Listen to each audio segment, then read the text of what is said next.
Reka mbasuhuze bakunzi b'inkuru z'urukundo, dutangiranye n'inkuru y'urukundo ya Pazo na Kellia igice cya mbere. Dutangira hano muri karasi Pazo yifashe ku itama yicaranye na Kellia. Kellia yarebye neza abona Pazo hari uwamusomye. Pazo haramusomye dore ngo Kellia sasa umujinya urazamuka. Kellia akomeza abireba. Arinanura Pazo ntago azi ngo Kellia ari kumurebaho iki. Kariryamishwa bikanga mu nda, karahaguruka kareba karasi yose nabi bagira ubwoba. Pazo akomeza kwibaza niki kibaye, abona karaka yarebye abona ku itama rye hariho urubizo. Agashinzi kasomye Pazo ndagashaka. Bose barikanga akajya no hakurya. Umuntu uzi ko yasomye Pazo ndamushaka. Pazo mbwira umuntu wagusomye tutarashwana. Uyu ni Kellia warakaye. Kellia abuze uko abigenza. Yararize. Kellia arabwanuka karasi yose araboroga. Pazo aringinga ati waretse kurira twicaranye koko. Ati ndikuzwa nababwiye ngo ntunkoreho. Mu gihe ntarabona umuntu wagusomye ntunkoreho. Karivumbuye karasohoka.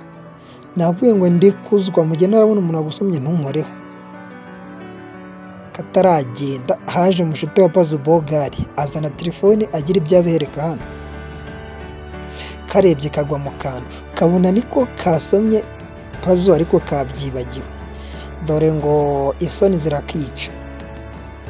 Isoni zirakica kaburiyo gakwirwa kareba Pazo nawe nk'umuntu wakubiswe cya gishyi mwabonye cy'injyana muntu atangira kukareba nabi.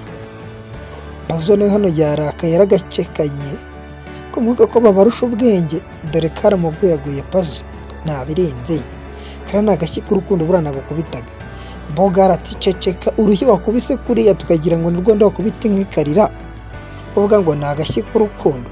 Ti Pazo nta mwana w'umunyarwanda nkubita igishyi kimeze gutya. Kumbe disi Pazo nta mutima mubi. Arabyihoreye arisekera. Kuko burya bavukanye ubwenge dore karamusekeje kandi amajigo kayanyeganyeje karase yose yahungabanye. Ariko dore ngo karamushimisha. Ti Pazo burya nta birenze ni urukundo rwabinteye. Pazo nawe nka umuntu ufite umutima mwiza yarasetse.